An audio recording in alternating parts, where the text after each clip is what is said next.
Hello good morning दोस्तों। Welcome back to new good way. आज दोस्तों 26 अगस्त 2022 और 26 अगस्त 2022 से संबंधित जो भी डेली करंट अफेयर्स के क्वेश्चन बनते हैं इन्हें हम आज डिटेल से डिस्कस करेंगे। तो 26 अगस्त को कौन सा दिवस मनाया जाता है? तो 26 अगस्त को महिला समानता दिवस के रूप में मनाया जाता है। जो महिला समानता दिवस है वो प्रत्येक वर्ष 26 अगस्त को मनाया जाता है। जो न्यूजीलैंड है वो दुनिया का पहला देश है जिसने सन 1893 में महिला समानता की शुरुआत है वो की है। और अमेरिका में 26 अगस्त 1920 को 19वें जो संविधान संशोधन के माध्यम से पहली बार महिलाओं को मतदान का अधिकार है वो मिला था, जिसी के चलते 26 अगस्त को महिला समानता दिवस के रूप में मनाया जाता है। और आज के वीडियो की आपको पीडीएफ चाहिए तो आप हमारे टेलीग्राम जो ग्रुप है वहां से वीडियो की पीडीएफ है वो प्राप्त कर सकते हैं। और लास्ट में आपको एक क्वेश्चन भी दिया जाएगा जिसका आंसर आपको कमेंट बॉक्स में लिखना है। तो चलिए दोस्तों स्टार्ट करते हैं क्वेश्चन नंबर 1 से। और आज का वीडियो आपको अच्छा लगे तो चैनल को सब्सक्राइब और इसका बेल आइकन है जरूर प्रेस करें ताकि डेली के जो वीडियो अपलोड कर रहा हूं मैं उनका नोटिफिकेशन है वो आपको मिलता रहे। क्वेश्चन नंबर 1 है कि देश में राष्ट्रीय राजमार्गों की जो लंबाई है वह किस साल तक 1.8 लाख के किलोमीटर तक पहुंच हो जाएगी? तो आंसर दोस्तों 2025 तक। जो देश में राष्ट्रीय राजमार्ग है उनकी लंबाई है वो 2025 तक 1.8 लाख किलोमीटर तक पहुंच जाएगी। और वही इस दौरान रेलवे लाइन है वो 1.2 लाख किलोमीटर वो पहुंच जाएगी। और ये अनुमान वो bank of America security India की एक रिपोर्ट में आया है जिसमें देश में जितने भी राष्ट्रीय राजमार्ग और रेलवे लाइन है वो 2025 में खत्म होने जा रहे हैं, जिसके दौरान ये जो 1950 से लेके 2015 के बीच में ये संचय निर्माण से कई अधिक है वो होगा। और ये जो राष्ट्रीय राजमार्ग है इसमें 2025 तक राष्ट्रीय राजमार्ग की कुल लंबाई है वो 1.8 लाख किलोमीटर पहुंचने का अनुमान है वो इसमें जताया जा रहा है, जिसमें रेलवे लाइन निर्माण है वो 1.2 लाख किलोमीटर होने की उम्मीद है। और वर्ष 1950 से 2015 के बीच में केवल 4000 किलोमीटर के जो राष्ट्रीय राजमार्ग का निर्माण हुआ है, जिसे मिला के 2015 में कुल लंबाई वो 77,000 किलोमीटर पहुंची है। और इसके 2025 तक ये जो 1.8 लाख किलोमीटर को पार करने जाने की उम्मीद है, यानी जो 10 वर्षों की अवधि में राजमार्गों की कुल लंबाई है वो दोगुने से भी अधिक होने की अनुमान है वो जताई जा रही है। और 1950 तक देश में केवल 10,000 किलोमीटर की रेलवे लाइन बिछी थी, जो 2015 में 63,000 किलोमीटर तक पहुंच चुकी है। और 2025 तक इसके 1.2 लाख किलोमीटर पहुंचने का अनुमान है वो जताया जा रहा है। और 1995 में देश में बंदरगाह क्षमता महज वो 377 MTPA थी, जो 2015 में बढ़कर ये 1911 M जो TPA हो गई है। और 2025 तक इसके दोगुने से भी अधिक जो 3000 MTPA होने की उम्मीद है। नेक्स्ट क्वेश्चन है क्वेश्चन नंबर 2 कि 2022 में आयोजित जो SCO रक्षा मंत्रियों की बैठक है इसका आयोजन स्थल है वो कौन सा है? तो आंसर दोस्तों ताशकंद। जो केंद्रीय रक्षा मंत्री हैं प्रेजेंट टाइम में राजनाथ सिंह, इन्होंने उज्बेकिस्तान के जो ताशकंद में शंघाई जो सहयोग संगठन है SCO जिसकी फुल फॉर्म है शंघाई कोऑपरेशन ऑर्गेनाइजेशन, इसमें सदस्य देशों के जो रक्षा मंत्रियों की एक वार्षिक बैठक हुई थी, इसमें भाग लिया था राजनाथ सिंह ने। और इस बैठक में भारत के अलावा चीन, कजाकिस्तान, किर्गिस्तान, पाकिस्तान, रूस, ताजिकिस्तान, उज्बेकिस्तान के विदेश मंत्रियों ने भी हिस्सा लिया था। और इसके दौरान जो समरकंद में राष्ट्र अध्यक्षों के आगामी जो SCO है इस शिखर सम्मेलन की तैयारी पर भी चर्चा वो की गई थी। नेक्स्ट क्वेश्चन है क्वेश्चन नंबर 3 कि भारतीय रिजर्व बैंक ने प्रारंभिक रूप से किस बैंक के संचालन और सहायक को मंजूरी वो दी है? तो आंसर दोस्तों भारतीय स्टेट बैंक को। जो SBI है उसको मंजूरी वो दी गई है। जो RBI है भारतीय रिजर्व बैंक, इन्होंने भारतीय स्टेट बैंक को अपनी प्रस्तावित जो परिचालन सहायता है सहायक कंपनी इसके लिए प्रारंभिक मंजूरी दी है, जिसका उद्देश्य यह है कि लागत से आय अनुपात को कम करना। और भारत में नई सहायक कंपनी शुरू करने से पहले बैंक को जल्द ही कुछ चुनिंदा क्षेत्रों में एक पायलट कार्यक्रम भी शुरू है वो करेगा। और ये जो सहायक मंजूरी दी गई है इसमें सहायक एक साक्षात्कार में ऋणदाता को अधिक लाभकारी सेवाओं के लिए अपने महंगे श्रम का उपयोग करने की अनुमति वो देता है। और SBI का जो कॉस्ट टू इनकम रेशियो है FY19 के स्तर से जो 240 बेसिक पॉइंट बढ़कर जो F22 में 53.3% हो गया है। और इसके विपरीत देखें तो शीर्ष 3 निजी बैंकों की आय का अनुपात है वो एसबीआई की तुलना में 35 से 40% कम है। और इसलिए परिचालन प्रभावशीलता बढ़ाने के लिए डिजाइन की गई जो सहायक कंपनी है वो भारत में सबसे बड़े बैंक को अपनी लाभप्रदता बढ़ाने में भी मदद वो करेगी। और FY22 के लिए एसबीआई का जो शुद्ध ब्याज मार्जिन है वो 3.15% था, जबकि FY22 में वाणिज्य बैंकों का औसत है वो 4% से भी अधिक था। और भारतीय स्टेट बैंक के प्रेजेंट टाइम अध्यक्ष हैं श्री दिनेश कुमार खारा। और भारतीय स्टेट बैंक की टैगलाइन है सिर्फ बैंकिंग और है वो कुछ नहीं। नेक्स्ट क्वेश्चन है क्वेश्चन नंबर 4 कि सद्भावना दिवस है वह प्रत्येक वर्ष किस तारीख को मनाया जाता है। तो आंसर दोस्तों ये सद्भावना दिवस 20 अगस्त को मनाया जाता है। जो सद्भावना दिवस है वो भारत में प्रत्येक वर्ष 20 अगस्त को मनाया जाता है। और इसे समरसता दिवस या राजीव गांधी दिवस या अक्षय ऊर्जा दिवस के रूप में भी जाना जाता है। और ये महत्वपूर्ण दिवस है जो भारत के भूतपूर्व प्रधानमंत्री थे राजीव गांधी की स्मृति के तौर पर ये मनाया जाता है।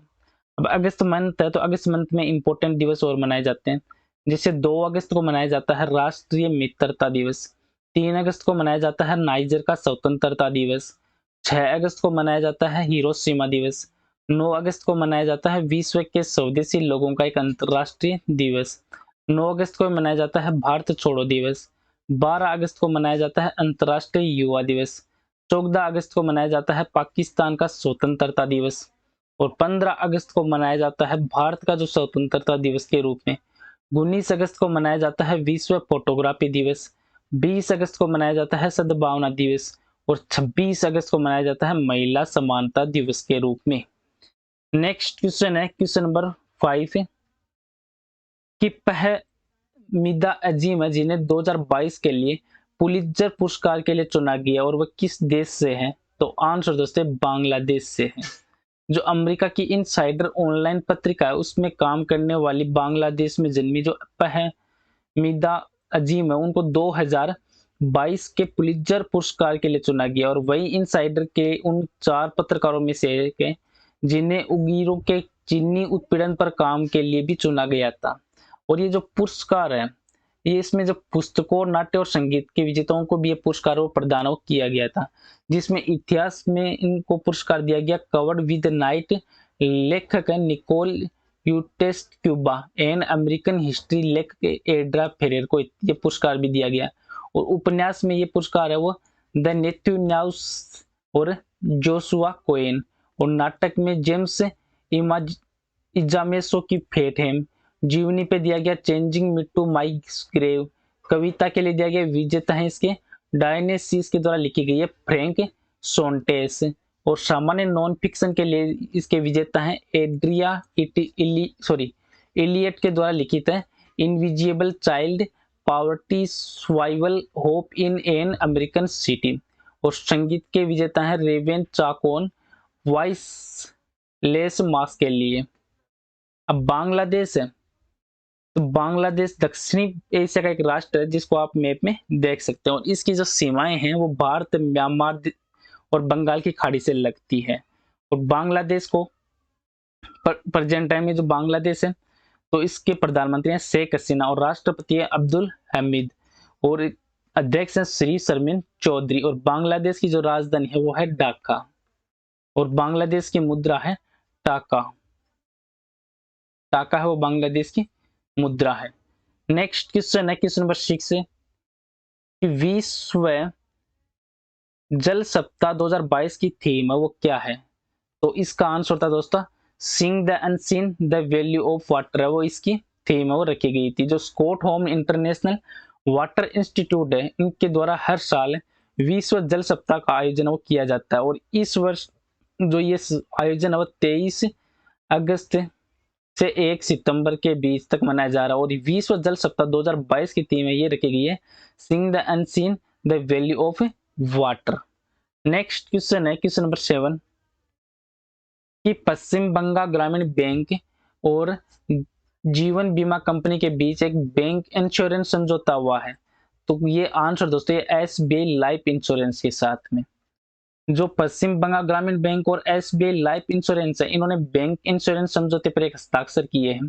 और इस सहयोग के माध्यम से एसबीआई की जो लाइफ की सुरक्षा, धन विकास, क्रेडिट लाइफ, वार्षिक और जो भी सेविंग प्रोडक्ट है उनको पूरे पश्चिम बंगाल में सभी पश्चिम बंगाल ग्रामीण जो बैंक उन शाखाओं में उपलब्ध है वो कराया जाएगा, जिससे जीवन बीमा समाधानों तक क्षेत्र में पहुंचने में वृद्धि होगी। और ये समझौता है, इसमें जो पश्चिम बंगाल ग्रामीण बैंक के महाप्रबंधक हैं प्रेजेंट टाइम में अरुण कुमार पात्रा और एसबीआई लाइफ के क्षेत्रीय निदेशक हैं जयंत पांडे, इन्होंने इस अनुबंध पर हस्ताक्षर वो किए हैं। और एक बैंक और एक बीमा फर्म के बीच ये समझौता हुआ जिसे बैंक इंश्योरेंस के रूप में जाना जाता है, और उसके बाद आने वाले अपनी जो उनके उत्पाद है उनको ऋणदाताओं के ग्राहकों को बाजार में लाने में भी ये सक्षम वो बनाता है। और पश्चिम बंगाल ग्रामीण बैंक के महाप्रबंधक हैं अरुण कुमार पात्रा और एसबीआई लाइफ पश्चिम बंगाल क्षेत्र के निदेशक हैं जयंत पांडे। नेक्स्ट क्वेश्चन है क्वेश्चन नंबर 8 कि कौन सी कंपनी जो नई वंदे भारत ट्रेनों के बैठने पर 3,000 करोड़ रुपए वो खर्च करेगी? तो आंसर दोस्तों ये टाटा स्टील। जो भारतीय रेल में यात्रियों की यात्रा को सुविधाजनक जो बनाने के लिए टाटा स्टील अत्याधुनिक ट्रेन वंदे भारत के लिए बेहतरीन सीटों से लेकर डिजाइन तक हर चीज को बड़ी प्लानिंग है वो कर रही है। और इससे यात्रियों को यात्रा के दौरान सुविधा मिलेगी, जिसमें मीडिया रिपोर्ट आई थी, उस रिपोर्ट के अनुसार अपन देखें तो टाटा स्टील 2026 तक रिसर्च और डेवलपमेंट पर 3,000 करोड़ रुपए वो खर्च करने की योजना बना रही है, जिसमें कंपनी के कंपोजिट सेक्शन को वंदे भारत एक्सप्रेस की जो 22 ट्रेनें हैं, इस 22 ट्रेनों के लिए सीटें उपलब्ध कराने का ऑर्डर मिला। और इसके अलावा कंपनी है वो 2030 तक वैश्विक इस्पात उद्योग में शीर्ष जो 5 प्रौद्योगिकी फर्म है इन फर्म में शामिल होने का लक्ष्य वो भी बना रही है। जो ये वंदे भारत एक्सप्रेस है इसकी जो 22 ट्रेनों के लिए सीटें मुहैया कराने का ऑर्डर मिला और इस ऑर्डर का मूल्य लगभग 145 करोड़ रुपए है। और इन सीटों में यात्रियों के आराम का खास है वो ध्यान वो रखा गया है। और ये सीटें वो 180 डिग्री तक घूम सकती है और इन सीटों को फाइबर सॉरी सॉरी जो रिइंफोर्स्ड पॉलीमर है उनसे बनाया गया और इनके रखरखाव की लागत भी कम होगी। और ये सुविधाजनक होने के साथ साथ यात्रियों की जो सुरक्षा पर भी ध्यान है वो देगी, जिसमें पूरी तरीके से स्वदेश में विकसित वंदे भारत ट्रेन वो 130 किलोमीटर प्रति घंटा की रफ्तार से दौड़ सकेगी और ये देश की सबसे तेज गति से चलने वाली ट्रेनों में से एक है। नेक्स्ट क्वेश्चन है क्वेश्चन नंबर 9 कि प्रधानमंत्री नरेंद्र मोदी ने किस राज्य में होमी भाभा कैंसर अस्पताल और अनुसंधान केंद्र का उद्घाटन किया है? तो आंसर दोस्तों पंजाब राज्य में। जो भारत के प्रेजेंट टाइम प्रधानमंत्री नरेंद्र मोदी, इन्होंने पंजाब के जो मुलामपुर में होमी भाभा कैंसर अस्पताल और अनुसंधान केंद्र का उद्घाटन किया है। और ये जो अस्पताल है वो 300 बिस्तरों वाला अस्पताल और अनुसंधान केंद्र वो 648 करोड़ रुपए की लागत से बनाया गया है, जो उत्तर भारत के लोगों को कैंसर के इलाज में भी सुविधा वो प्रदान वो करेगा। अब पंजाब है तो पंजाब उत्तर पश्चिम भारत का एक राज्य है जिसको आप मैप में देख सकते हैं। और पंजाब का दूसरा भाग है वो पाकिस्तान में और पंजाब के क्षेत्र में जो हरियाणा हिमाचल प्रदेश में है। और इसकी जो सीमाएं हो जम्मू कश्मीर, हिमाचल प्रदेश, हरियाणा, चंडीगढ़ और राजस्थान से भी इसकी सीमाएं वो लगती हैं। और पंजाब के प्रेजेंट टाइम मुख्यमंत्री हैं भगवंत मान और राज्यपाल है बनवारी लाल पुरोहित। और पंजाब की जो स्थापना है वो 1 नवंबर 1966 को हुई थी और पंजाब की राजधानी है चंडीगढ़ और हरियाणा की राजधानी भी दोस्तों है चंडीगढ़ है। तो टोटल जिले हैं पंजाब में 23। नेक्स्ट क्वेश्चन है क्वेश्चन नंबर 10 कि जेम्स वेब स्पेस टेलीस्कोप ने किस ग्रह की नई तस्वीरें वो खींची हैं? तो आंसर दोस्तों बृहस्पति ग्रह की। जो नासा के जेम्स वेब स्पेस टेलीस्कोप है उनके द्वारा सौर मंडल के सबसे बड़े ग्रह है बृहस्पति, उनकी तस्वीरें एक अवतार में कैप्चर वो की गई। और नासा के द्वारा जारी जो ग्रह की नवीनतम अवरत जो तस्वीर है उसमें बृहस्पति का हरा नीला दृश्य वो देखा जा सकता है। और इसमें ग्रह को उसके सभी महत्वपूर्ण तत्वों के साथ वो देखा जा सकता है, जिसमें विशाल तूफान, अरोरा और अत्यधिक तापमान वाले क्षेत्र भी इसमें दिखाई वो दे रहे हैं। और आज का नेक्स्ट और लास्ट क्वेश्चन है जिसका आंसर आपको कमेंट बॉक्स में लिखना है कि कौन सी एयरलाइन कंपनी जो भारत में बाजार हिस्सेदारी के हिसाब से दूसरी सबसे बड़ी घरेलू एयरलाइन बनकर उभरी है? तो आंसर दोस्तों इसका आंसर आपको कमेंट बॉक्स में लिखना है। और पीछे के वीडियो में भी आपको एक क्वेश्चन दिया था कि चंडीगढ़ अंतरराष्ट्रीय हवाई अड्डे का नाम बदलकर किसके नाम पर रखा जाएगा? तो इसका सही आंसर था दोस्तों ऑप्शन नंबर सी, शहीद भगत सिंह के नाम पे। जो पंजाब और हरियाणा की राज्य सरकार है, इन्होंने संयुक्त रूप से स्वतंत्रता संग्राम के नायक जो शहीद भगत सिंह है उनके नाम पर जो चंडीगढ़ अंतर्राष्ट्रीय हवाई अड्डा है इसके नाम बदलने पर यह सहमत वो हो गए। और पंजाब के प्रेजेंट टाइम मुख्यमंत्री भगवंत मान ने दोनों सरकारों के बीच बैठक में इस खबर को साझा वो भी किया है।